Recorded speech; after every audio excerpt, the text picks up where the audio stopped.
Hai, balik lagi di series review tempat kamu bisa nonton tanpa harus buang-buang waktu. Kali ini kita akan membahas series Silo season kedua episode pertama sampai episode ketiga. Awalnya Mimin mau bahas Silo season kedua ini kalau udah tamat. Tapi karena banyak yang request jadi Mimin bakal bahas per episodenya. Karena ini season kedua, Mimin bakal anggap kalau kamu udah nonton season pertamanya. Sebagai pengingat, di akhir season pertama, Juliet dipaksa untuk keluar silo agar teman-temannya di lantai bawah tidak diserang. Namun Martha menyadari kalau selotip yang dipakai pemerintah sengaja dibuat buruk agar bocor saat ada orang yang keluar. Dengan mengganti selotip ini membuat Juliet bisa bertahan di luar. Namun ternyata di luar silo tak seindah yang dibayangkannya karena yang ia lihat adalah tempat tandus tanpa tanda-tanda kehidupan. Apa yang akan terjadi di season kedua ini? Tanpa berlama-lama, mari kita bahas. Di awal episode pertama, kita akan berada di silo yang berbeda dengan silo Juliet berasal.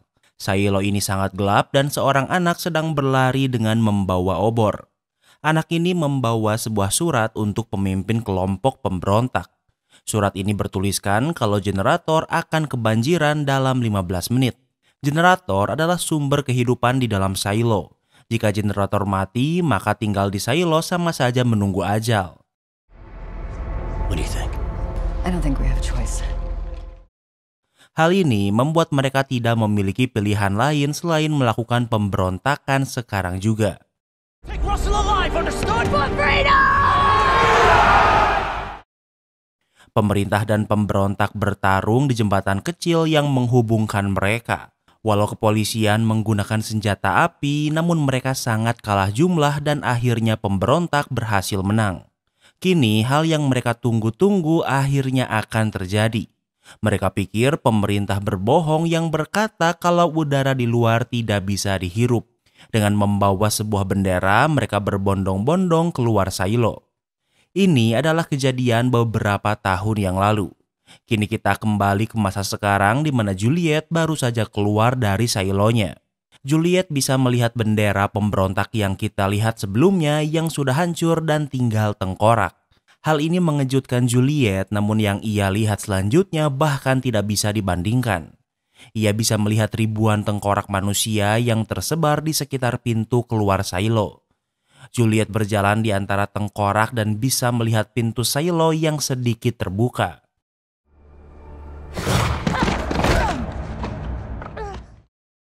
Juliet terjatuh, namun untungnya tumpukan tengkorak yang rapuh ini membuat Juliet tidak terluka. Di tangga ia melihat semakin banyak tengkorak manusia. Pintu terakhir ke silo masih terbuka sedikit. Juliet menemukan sebuah lampu yang bisa ia gunakan sebagai sumber pencahayaannya. Kemudian ia memasuki silo lain dan terlihat kalau tempat ini tak jauh berbeda dengan silo tempatnya berasal. Tinggal satu pintu lagi yang harus ia buka.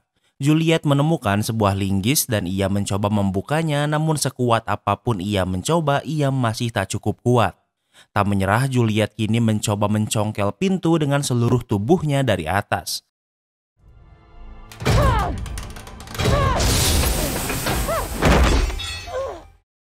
Cara ini efektif dan Juliet berhasil membuka pintu kedap udara terakhir.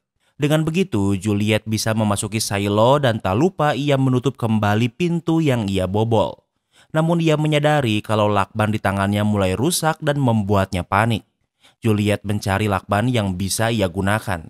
Di kantin, ia bisa melihat tulisan bohong yang ditulis di layar.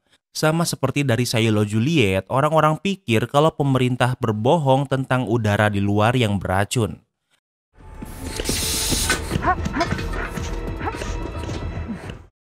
Namun di saat yang sama, Juliet kehabisan oksigen dari tabung oksigennya. Tak punya pilihan lain, Juliet terpaksa harus memecahkan kaca helmnya. Setelah menghirup oksigen di silo ini, Juliet bisa lega karena artinya udara di dalam silo masih belum terkontaminasi.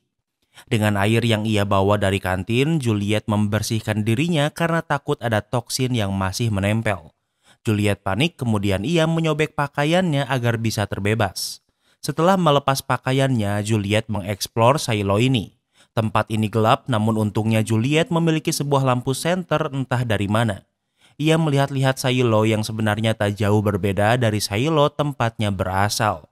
Namun ia tidak pernah tahu kalau ternyata silo miliknya bukanlah satu-satunya silo yang diisi manusia.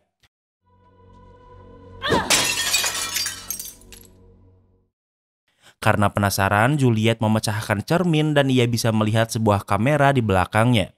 Kamera ini digunakan pemerintah untuk mengawasi semua gerak-gerik warga silo.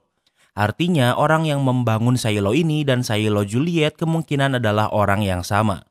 Tak banyak yang bisa Juliet lakukan di sini selain looting. Juliet mengganti pakaiannya dengan wearpack dan membawa ransel.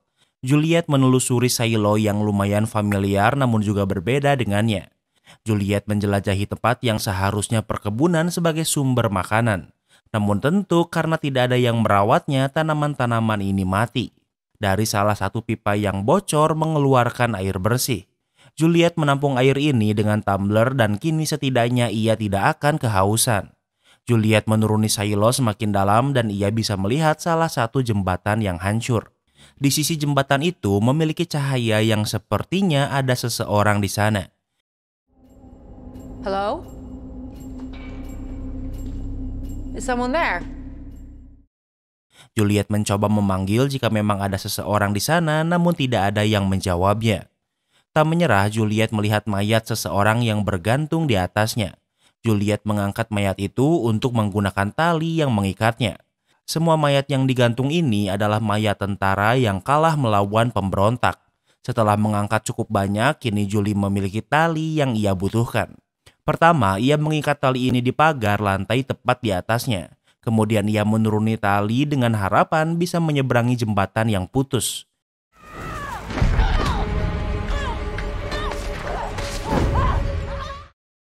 Ia mengayun-ayunkan tali, namun sebelum ia bisa sampai, tali itu malah terputus. Karena terkejut, Juliet tidak sempat berpegangan dan terjatuh. Yang berada di bawahnya adalah air. Juliet yang menghabiskan hidupnya di dalam tanah tentu tidak bisa berenang. Ia memakai wearpack dan membawa ransel yang membuat tubuhnya semakin berat. Namun untungnya ada sebuah jerigen yang mengapung dan Juliet bisa menggunakannya untuk menyelamatkan diri. Juliet masih berada di sebagian atas silo. Jika silo ini memiliki lantai yang sama, Mimin pikir setidaknya sudah ada 100 lantai yang tenggelam. Juliet kedinginan sehingga ia mengganti pakaiannya. Tangannya terluka dan Juliet hanya bisa menggulungnya dengan kain dengan harapan agar tidak terinfeksi. Namun Juliet tidak memiliki mental lemah. Ia masih mencari cara bagaimana ia bisa menyeberangi jembatan yang hancur ini. Juliet adalah seorang mekanik. Ia terbiasa membuat mesin dari sampah sehingga ia menggunakan kemampuannya untuk membuat jembatan dari benda seadanya. Dengan besi rongsok yang ia temukan di sekitar, ia bisa membuat jembatan yang cukup panjang agar bisa dilewati. Jembatan ini terlalu berat untuk diangkat sendirian sehingga ia membuat tali dengan katrol agar lebih mudah untuk diangkat. Setelah berdiri, yang perlu Juliet lakukan adalah menyesuaikan arah jatuh jembatan agar sesuai dengan keinginannya. Tentu Juliet tidak sepenuhnya mempercayai jembatan buatannya. Tak lupa ia mengikat tubuhnya dengan tali agar ia tak jatuh dan tenggelam. Dengan perlahan ia menyeberangi jembatan buatannya, namun ternyata jembatannya tak cukup kuat dan hancur.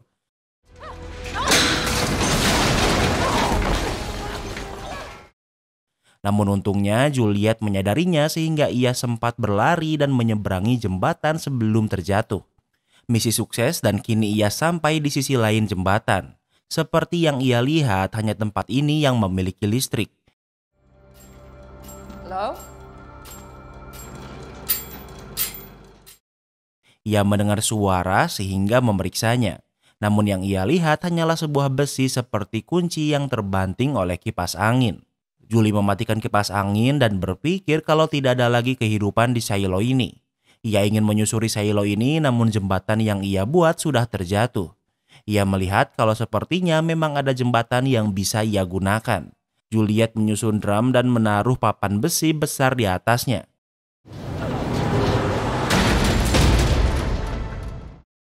Juliet mendorongnya dan besi ini memiliki ukuran sempurna untuk dijadikan jembatan.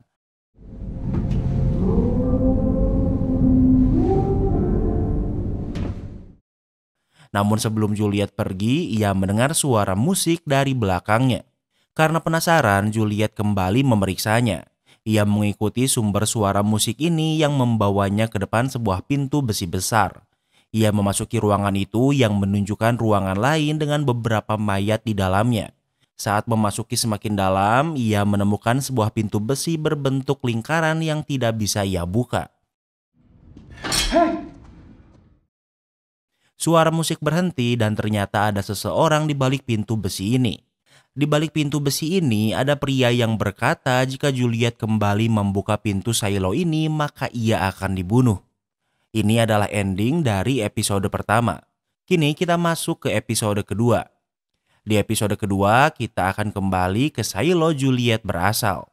Bernard yang merupakan wali kota bisa melihat apa yang Juliet lihat, termasuk tumpukan mayat yang Juliet temukan di silo tempat saat ini ia berada. Bernard memiliki buku petunjuk yang menunjukkan bila terjadi kegagalan pembersihan, maka ia harus bersiap untuk berperang.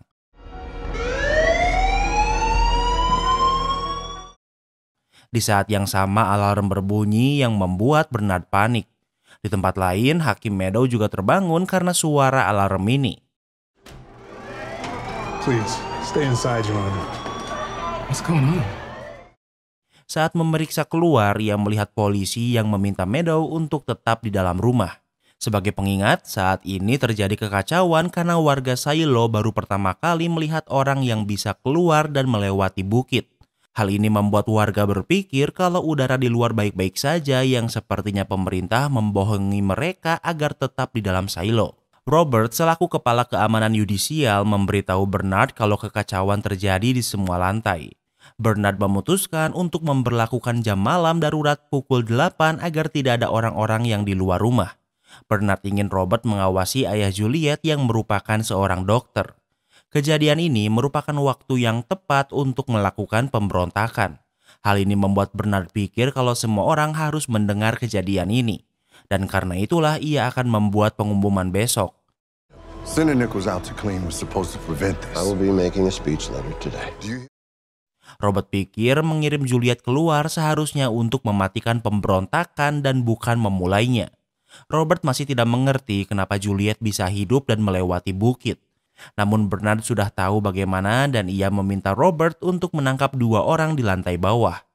Seperti perkataan Robert, di lantai bawah pemberontakan sudah terbentuk. Hank yang merupakan polisi yang ditugaskan di lantai bawah berusaha menenangkan orang-orang. Mereka pikir kalau udara di luar bersih dan juga ingin keluar. Knox yang merupakan pimpinan mekanik mengambil alih dan ingin menenangkan orang-orang. Juliet Nichols was one of our own. Then why'd you turn her in? Namun Shirley yang merupakan teman Juliet memberitahu kalau yang melaporkan Juliet pada polisi adalah Knox. Knox menjawab ia terpaksa melakukan itu karena jika tidak maka warga lantai bawah lain akan menjadi korbannya. Something different after we cut off the power and shut down the silo. Generator adalah sumber kehidupan silo dan Shirley pikir mereka harus mematikan generator agar pemerintah mendengarkan mereka. Namun Knox pikir kalau efeknya akan sebaliknya dan pemerintah justru akan membasmi warga lantai bawah. Perdebatan terjadi dan untuk menenangkan mereka, Martha menyiram mereka dengan air. Knox meminta Shirley untuk tidak melakukan hal yang berbahaya namun Shirley tidak mendengarnya. Dengan begitu, bagian mekanik akan terpecah menjadi 2 kelompok. Sementara di lantai atas, ayah Juliet yang merupakan seorang dokter tentu melihat Juliet berjalan melewati bukit. Tak seperti lantai bawah yang kacau, orang lantai atas adalah orang elit yang berpendidikan dan tidak banyak tekanan. Di tempat lain, Robert menemui Paul yang menggantikan Juliet menjadi sheriff. Berdasarkan perintah Bernard, Paul harus melapor pada Robert. Saat ini Paul sedang membuat laporan tentang Juliet yang dikirim untuk bersih-bersih. Paul meminta pernyataan Robert tentang Juliet. Robert menjelaskan kalau Bernard percaya Juliet melakukan pelanggaran keras. Setelah ditangkap, Juliet berkata kalau ia ingin keluar. Artinya pemerintah membuat skenario seolah Juliet sendirilah yang ingin keluar padahal sebenarnya ia dipaksa keluar. Sementara di lantai bawah, Shirley pikir kalau mereka tidak bisa diam saja karena mungkin Juliet masih hidup. Namun Martha berkata kalau oksigen di tabung Juliet ada batasnya dan seharusnya oksigen itu sudah habis. Martha tentu menyayangi Juliet seperti anaknya sendiri, namun ia tidak ingin berharap kalau Juliet masih hidup. Tak lama kemudian Hank menemui mereka dan ingin berbicara dengan Martha berdua. Setelah Shirley pergi, Hank berkata kalau ia kesini atas perintah Bernard untuk menangkap Martha. Martha adalah salah satu orang yang ingin Bernard tangkap karena berpengaruh dengan Juliet yang selamat. Di tempat lain, Hakim Meadow tidak melihat Juliet saat keluar. Seseorang memberitahu kalau Juliet menjadi orang pertama yang berhasil melewati bukit dan hal ini mengejutkannya. Tak lama kemudian, Bernard menemuinya. Bernard memberitahu kalau malam ini ia akan melakukan pengumuman tentang pencapaian Juliet. Ia ingin Meadow juga hadir sebagai bentuk persatuan agar warga tenang. Hakim Meadow sangat jarang menunjukkan diri di depan publik. Meadow bertanya bagaimana Juliet bisa melewati bukit. Bernard pikir kalau ini karena selotipnya. Selama ini, pemerintah dengan sengaja menggunakan selotip jelek agar orang yang keluar mati sebelum melewati bukit. Dengan begitu, mereka bisa dijadikan bukti kalau udara di luar memang buruk. Semua orang melihat Juliet melewati bukit, namun hanya Bernard yang melihat apa yang Juliet lihat. Ribuan orang mati dan mungkin seluruh populasi Shiloh mati tak jauh dari Shiloh ini. Hal ini yang membuat Bernard takut karena apa yang terjadi di sana juga bisa terjadi di sini. Berdasarkan buku petunjuk hanya menjelaskan apa yang harus dilakukan jika seseorang tidak membersihkan kamera. Namun tidak ada petunjuk tentang apa yang harus dilakukan jika ada yang melewati bukit. Apalagi seluruh Shiloh melihatnya. Pendiri Shiloh pikir hal itu tidak akan pernah terjadi dan Juliet mematahkannya. Bernard menemui Meadow untuk meminta bantuannya, namun Meadow menolaknya. Bernard tahu kalau Meadow menyembunyikan sesuatu dan ingin tahu apa yang Meadow inginkan. Meadow menjelaskan kalau yang ia inginkan adalah ia ingin keluar. Namun ia ingin tetap hidup saat di luar dan karena itulah saat mendengar Juliet bisa melewati bukit membuatnya memiliki harapan. Kembali ke lantai bawah, Knox mendatangi sebuah bengkel. Ia meminta jika ada yang memintanya membuatkan senjata, Knox ingin ia tidak menerimanya. Dan selain itu ia memiliki permintaan lain namun kita tidak diberitahu apa. Sementara itu, Hank membawa Martha ke kantor polisi dan menahannya di sana bersama teman Martha, Carla. Mereka hanya akan ditahan di sini karena yudisial ingin menanyai mereka. Namun Hank memiliki tugas lain yaitu untuk memastikan orang-orang di luar rumah karena malam ini Bernard akan melakukan pengumuman. Martha ingin mereka diam karena pemerintah tidak memiliki bukti. Namun Carla pikir sebaiknya ia berkorban sehingga ia akan dihukum dan Martha akan dibebaskan. Tentu Martha menolaknya karena sebaiknya mereka hanya diam. Sementara itu, Shirley yang memimpin pemberontakan diberitahu tentang Martha dan Carla yang ditahan. Shirley tahu kalau yang menukarkan selotip Juliet adalah Martha dan Carla dan karena itulah mereka ditangkap. Shirley pikir pemerintah sengaja menggunakan selotip jelek untuk membunuh orang yang pergi keluar. Sehingga saat selotipnya diganti Juliet, membuat Juliet bisa bertahan hidup. Di tempat lain, hampir seluruh warga Shiloh berkumpul karena Bernard akan melakukan pengumuman atas peristiwa bersejarah di Shiloh. But she died a hero to the Shiloh. Bernard berkata kalau Juliet yang berhasil melewati bukit adalah sebuah pencapaian besar yang direncanakan pemerintah. Bernard membuat Juliet seolah pahlawan, namun dia pikir kalau Juliet sudah meninggal di sisi lain bukit yang tidak terlihat dari kamera. Tentu ada orang yang membantah perkataan Bernard. Bernard menjawab kalau pemerintah baru saja mengembangkan sebuah selotip yang digunakan Juliet keluar. Juliet bersedia menjadi kelinci percobaan selotip baru ini dan karena itulah ia seorang pahlawan. Bernard menjadikan Juliet yang melewati bukit seolah rencana pemerintah untuk mengembangkan pakaian yang aman digunakan di luar. Tentu hal ini mendapatkan sambutan baik dari warga Shiloh karena seolah tujuan Bernard adalah mencari cara untuk keluar dari Shiloh. Kemudian Meadow juga berbicara. Ia memuji pencapaian Bernard dan ia juga menghadiahkan 5 kredit untuk setiap keluarga untuk merayakan pencapaian ini. Di lantai bawah, Shirley berkata Bernard berbohong. Juliet bertahan hidup karena selotip yang ia pakai diganti oleh selotip biasa yang bagus. Seorang tentara ingin menangkap Shirley namun Knox menghentikannya. Tentara ini baru pertama kali berada di lantai bawah sehingga ia tidak tahu kalau warga lantai bawah tidak takut dengannya. Agar tidak terjadi kekacauan, Knox meminta Hank untuk berkata kalau Shirley adalah mekanik penting untuk Shiloh. Di tempat lain, Robert menemui Bernard dan memujinya karena ia berhasil menenangkan warga. Robert pikir sebaiknya Bernard menjadikannya Shadow sebagai wali kota, namun Bernard ingin Robert fokus pada pekerjaannya. Bernard pikir kalau pengumuman ini hanya akan bertahan 1-2 hari sehingga ia tidak memiliki waktu untuk diam. Saat berjalan menuruni tangga, Bernard bisa melihat grafiti bertuliskan JL. Maksudnya adalah Juliet lives atau Juliet masih hidup. Ini adalah sebuah bentuk pemberontakan baru yang terbentuk karena Juliet yang bisa melewati bukit. Kemudian Bernard menemui Meadow. Meadow kagum dengan cara Bernard mengatasi masalah ini, namun tentu ini hanya solusi sementara. Bernard berkata di perjalanan ke sini ia melihat grafiti JL 3 kali. Dan ini baru di lantai atas yang seharusnya aman. Di lantai bawah pastinya pemberontakan ini akan jauh lebih besar. Bernard ingin meminta bantuan Meadow untuk mengatasi masalah ini. Meadow bersedia membantu, namun setelah pemberontakan ini berakhir, Meadow ingin diberikan pakaian dan selotip yang bagus sehingga ia bisa keluar seperti Juliet. Sementara itu, Hank membebaskan Martha dan Carla. Hank memberitahu kalau Bernard menjelaskan Juliet bisa bertahan hidup karena pemerintah membuat selotip baru. Mendengar ini, Martha dan Carla pikir mereka akan aman. Di tempat lain, seperti perkataan Bernard, pemberontakan yang dipimpin Shirley lebih besar dari lantai atas. Mereka percaya kalau cerita Bernard adalah bohong. Tak lama kemudian, Martha muncul dan meminta Shirley untuk tidak berbicara seenaknya. Shirley saat ini sedang mengumpulkan orang-orang yang sepemikiran dengannya. Martha meminta mereka untuk tidak gegabah karena saat ini pemerintah sudah siap melawan pemberontak apalagi dengan senjata yang mereka miliki. Dan ini adalah akhir dari episode kedua. Di episode pertama kita berada di silo baru dan di episode kedua kita berada di silo lama. Dan kini kita lanjut ke episode ketiga. Di awal episode ketiga, kita akan berada di silo Juliet yang bertemu dengan seorang pria. Pria ini mengenalkan diri bernama Solo dan satu-satunya orang di silo ini. Outside from another silo. What silo? There's 50. Juliet menjelaskan kalau ia berasal dari silo di dekat sini. Solo memberitahu kalau ada 50 silo dan silo ini adalah silo 17. Hal ini membuat silo tempat Juliet berasal adalah silo 18. Solo hanya bercerita di balik pintu. Ia memberitahu kalau tidak ada orang yang memaksa orang-orang untuk keluar dan mereka memilih untuk pergi atas keinginan mereka sendiri.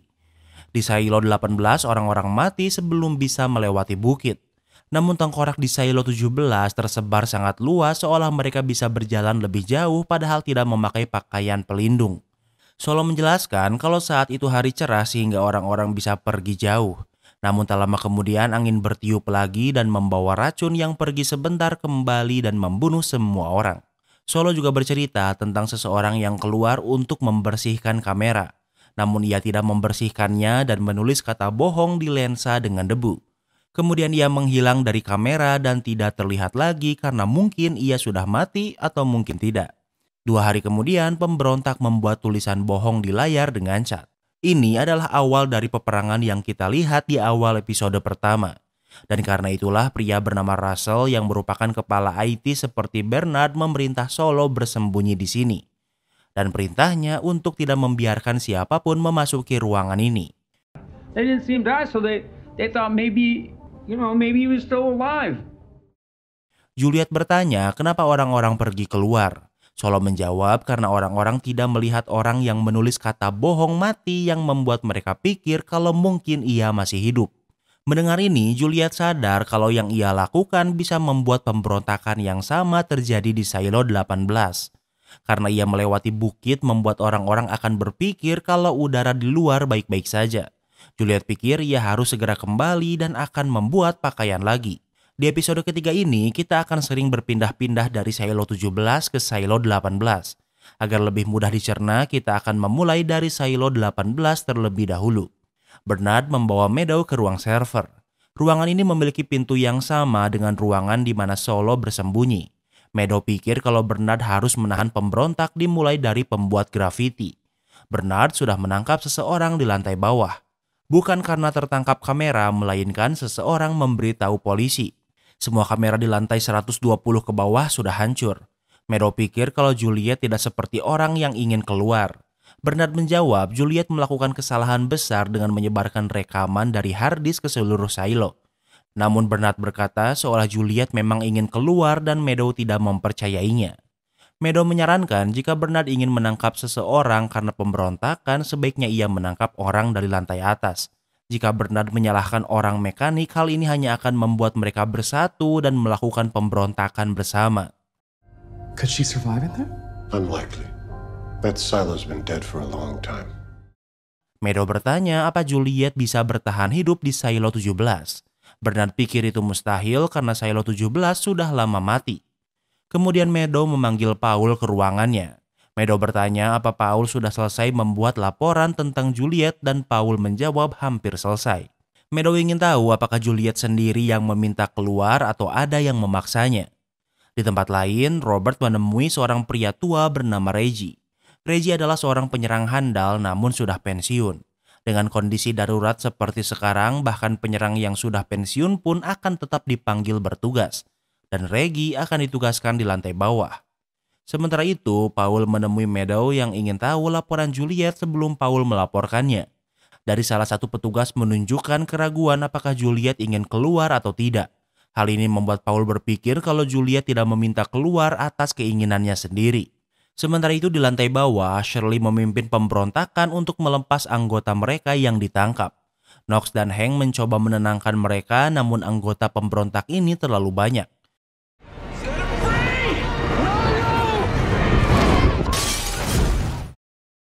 Seseorang melemparkan molotov dan membuat kepanikan. Reggie yang sudah ada di sana menembak pelakunya, namun salah satu mekanik teman Knox dan Shirley juga mati. Keesokan harinya, Bernard menceritakan bagaimana Meadow bisa keluar tanpa terlihat dari kamera. Bernard bisa mematikan kameranya dan ia bahkan mengukur tubuh Meadow untuk dibuatkan pakaian. Meadow sudah mendengar tentang kekacauan di lantai bawah. Meadow pikir orang yang melempar molotov adalah orang suruhan Bernard untuk mengontrol pemberontakan. Bernard membantahnya, namun Meadow tidak mempercayainya. Kini kita pindah ke silo 17. Juliet yang seorang mekanik bisa membuat sebuah lampu menyala walau tanpa generator utama. Ia mencari benda yang bisa digunakan untuk membuat pakaian hazmat. Setelah mengumpulkan beberapa benda, Juliet kembali.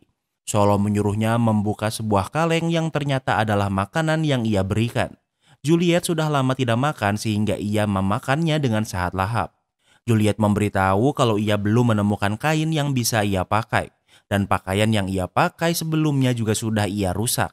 Solo memberitahu kalau kain yang biasa dibuat pakaian ada di gudang. Namun masalahnya sekarang lantai itu sudah tertutup air. Solo bertanya kenapa Juliet tidak membersihkan kameranya. Juliet menjawab orang yang membersihkan kamera membersihkannya karena dari helm mereka yang mereka lihat adalah tempat yang indah. Mereka membersihkan kamera untuk menunjukkan pemandangan di luar pada orang-orang. Namun Juliet yang pernah melihat rekaman video mengingat burung yang terbang dengan formasi yang sama. Hal ini membuatnya sadar kalau ini hanya hologram dan sebuah kebohongan. Kini Juliet menyesali perbuatannya karena tindakannya bisa membuat pemberontakan di silo 18 yang bisa membunuh semua orang. Kini Juliet bertanya kenapa Solo bisa bertahan hidup selama ini, atau sudah berapa lama Solo hidup sendiri. Solo menjawab kalau ia hanya tidak pernah membuka pintu. Juliet bertanya kenapa mayat di lorong tidak terlihat setua mayat di luar. Solo memilih untuk tidak menjawabnya. Waktu berlalu, Juliet terbangun karena mendengar suara musik keras. Ini adalah cara Solo untuk memanggil Juliet. Solo memiliki saran untuk menggunakan pakaian pemadam kebakaran untuk pergi keluar. Karena konsep pakaiannya mirip. Juliet pikir kalau pakaian ini bisa dipakai namun masalahnya tetap sama. Yaitu ruangan ini sudah tenggelam dan Juliet tidak bisa berenang. Juliet kembali menemui Solo. Ia pikir ia bisa menyelami air namun ia butuh bantuan Solo untuk mengoperasikan mesin penyuplai udara untuknya. Solo menolaknya karena ia tidak ingin membuka pintu. Juliet berkata Solo sudah membuka pintu untuk memberinya makan. Namun Solo membukanya saat Juliet tidak ada di sini. Solo masih menolak untuk membantu Juliet melakukan rencananya. Juliet berencana pergi melewati jembatan namun Solo menghentikannya. Untuk pertama kalinya setelah sekian lama Solo keluar ruangan. Solo ingin membantu Juliet namun di saat yang sama ia juga takut dengan Juliet. Dan dengan begitu episode ketiga pun berakhir. Kini kita masuk ke sesi rating. Di 3 episode ini, Mimin pikir episode pertama adalah episode terbaiknya yang Mimin kasih rating 10/10. Di episode kedua, kita kembali ke Silo 18 namun yang kita lihat kebanyakannya hanya drama. Jadi di episode kedua, Mimin kasih rating 8/10. Episode ketiga, Mimin pikir pace-nya makin lambat karena kita terus berpindah-pindah antar Silo 17 dan Silo 18. Jadi untuk episode ketiga, Mimin kasih rating 6/10. Sepertinya season kedua ini akan terfokus pada petualangan Juliet di Silo 17 dan pemberontakan di Silo 18. Bagaimana menurut kalian tentang Silo season kedua ini? Jangan lupa like video ini kalau kamu suka dengan video ini dan jangan lupa juga cek video kita lainnya. Terima kasih sudah menonton dan sampai bertemu lagi di episode berikutnya.